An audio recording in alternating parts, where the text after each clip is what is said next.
Welcome back to the channel. My name is Chris and I'm a gorilla in the wrist. Today we're just running through my 5 most worn watches, but also an opportunity to say thank you to all my viewers and subscribers and a happy new year. In at number 5 is this San Martin SN007B, which arrived on actually quite a nice rubber FKM strap, but actually I wanted it on brown leather, so I found this slightly thin Zulu Diver dark brown leather strap that I've been wearing on. I picked this one up during the year. It cost me about 120 quid. It's 39 millimeters in terms of the diameter. Lug to lug's 48 millimeters. It comes with the NH35 movement, has quite a nice sapphire crystal. It has a screw down case back and crown in the San Martin style, no detail on the back. But the crown is at least branded. Has a really nice black ceramic bezel. Has a really nice black ceramic bezel, which really offsets the colour. But this one is all about the dial for me. So that really nice sort of sunburst effect. So it is an enamel dial, works really, really well. And the lume on this watch is fantastic. I got told off wearing it to bed because my wife says it wakes her up whenever she sees it. So yeah, the lume really, really good on this. It's an NH35 movement, so fairly standard San Martin fare. But it just looks the business. I say, it's, for me, this one has been all about the dial. And it is a beautiful watch. Not as much wrist time as some of the other watches on today's list, but it is a joy to wear. That colour is just fantastic. In at number 4, the beast that is the Helm Vanuatu. Waited 4 years for this one. It was worth every second of the wait, I have to confess. A watch built like a tank, with the bracelet. I just take off the bracelet. With the bracelet on, this weighs nearly a quarter of a kilo, which, whilst I like a good workout, is probably slightly too heavy for me.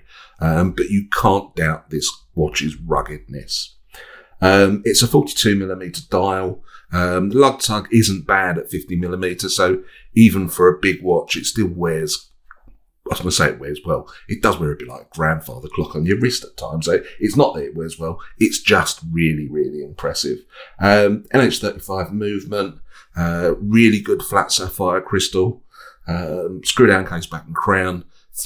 And for me, the build quality is just absolutely amazing. I took the back off of it because I was mucking around. I didn't want to see the back of it. I took the back off of it, and just the weight of the case back on its own. So you know they make these to last. This is going to last for a long, long time. But this watch's sort of real standout is its visibility from whatever angle. Whatever angle you're looking at, whatever the level of the light is, you will never have a problem telling the time. And this is one that I think I wore to bed once and never again. It was screaming bright. It's like having a bit of a torch on your wrist. And the lume lasts comfortably through to the next morning. In fact, I'm pretty sure the lume would last comfortably into the next week. It's absolutely fantastic. It is heavy. It is a bit of a throwback to a bygone age of massive watches, but it is also fantastic. The only downside is the waiting list, I guess. So if you can stick waiting for it, or go and buy one online. So in at number 3, this is the San Martin SN0054G GMT watch. I picked this one up for about £115. They're still running at that price, which I think is remarkably good value. We have a 39mm dial, 48mm lug to lug, tachymeter bezel. The dial itself does put you in mind of Rolex Explorer, just the colours and the style. However, those are very clearly Black Bay hands. So a bit of a mash-up, but with a GMT. Comes with a decent sapphire crystal screw down case back and crown, And depending on what part of the advert you read, either 100 or 200 metres of water resistance. What does it say on the watch? The watch says, can't read it, 200 metres.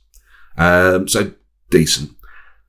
The interesting backstory to this one is that this turned up about 3 weeks before Christmas last year, and I absolutely roasted it. I was very, very disappointed. The bracelet it came on really let the San Martin name down badly. For a brand that is known for the quality of finishing, it was an atrocity. It was thin. It had almost no weight to it. It would cut you if you got it in the wrong direction. Just really, really unimpressed by it. And if you want to laugh, watch that video. I don't hold back. However, I took the bracelet off of it and I slipped it onto this. This is a Vario Crazy Horse leather. It is a bun strap, but actually I wear it without the thick bit of the bund around it. And it has slowly been worming its way back into my affections, to the extent that this is probably the third most worn watch. It's very strange for a sports watch. It really does have quite a stylish look to it. And it wears really easy. And on this bracelet, on this strap, wears really, really nicely. So it's become a fairly frequent visitor to my wrist. In at number 2, probably no great surprise, to be honest. We're looking at a Casio DW5600, a classic square G-Shock. I suppose the interesting thing about this is that I only got this midway through November. But since then, it has pretty much been on my wrist every day. It's certainly on my wrist every night. We've had a lot of work done around the house over the last year, and as a consequence of that, I don't have a side table in my bedroom anymore next to my bed. And therefore I needed something on my wrist that I could illuminate quickly, and this is fantastic. It's got a really good LED backlight, which I'm not going to be able to press because I'm a klutz. And you're probably not going to see. There we go. So very good, very visible. It's just, I've very recently done the video on this. Just so robust in terms of quality, so easy to wear, so long lasting, so comfortable. You barely know you've got it on for a sort of 42, 43 millimeter wide watch with quite a large lug. I mean, the lug to lug itself, but because of the way the strap wears, it has quite a wide lug to lug. But it's still remarkably easy to wear. I do wear it under a collar for work sometimes. And at £42 for a watch with a 10-year battery, with all the functionality you would ever, might be right first time, you would ever need. So stopwatch, timer, world time, dual time, alarms. It has everything that you need and everything that you would ever want in a watch. And as a consequence, I've worn this almost certainly as much as the watch at the top of this list. And the watch at the top of this list I've had for a while. This one I've had for probably 6 to 7 weeks, and it's still reached number 2. It's almost unstoppable. And there's a good reason they keep churning these out. These are fantastic watches and absolute icons too. And then this year's number 1, possibly for the second year running, is the Squale 1545 limited edition TGV collaboration watch. This has a 39mm dial, 48mm lug to lug. Weighs in it's quite a heavy watch. This weighs in at 190 grams, but all the usual what you would expect: sapphire crystal, really good sapphire crystal, screw down case, back and crown.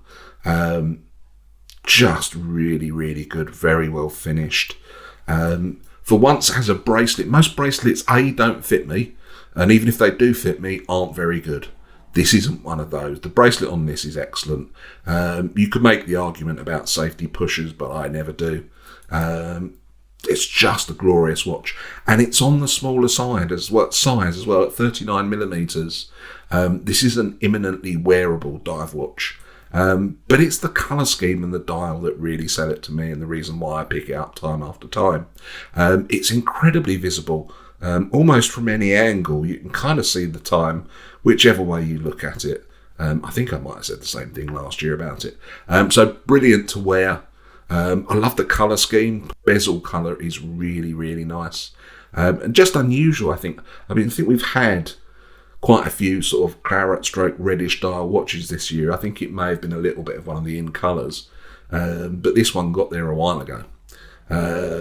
Comes with the Sleater SW201 movement. So reliable Swiss movement in it. Just about does exactly what you want. The only thing that I suspect that will shift this off the number one is that at some point over the next 2 months, I suspect there's going to be an Omega joining the collection. One of my Grail watches, which I'm really excited about. And so next year the chart may look a little bit different, but we'll see. Thanks for watching it through to the end. I hope you enjoyed that. I hope you've had a fantastic Christmas and that you have a fantastic New Year. Loads and loads more stuff to be done. Please come back and see us again very, very soon. It's a very dark December the 27th day. Looking forward to whatever 2025 is going to bring watch-wise. Thank you, everybody. Take care. Bye-bye. So we do have a section for honourable mentions. So these two very different Casios, I think are deserving of an honourable mention. They are my garden watches. So I spend a lot of time in my garden. And these are the watches that I wear. Very different styles, but they are rugged, robust, and I don't have to worry about dropping them in the water butt, which I have done at least once. So very different styles. I love the visibility of the SGW 100 on the right. All very clever stuff for not very, very much money. Wears very easy.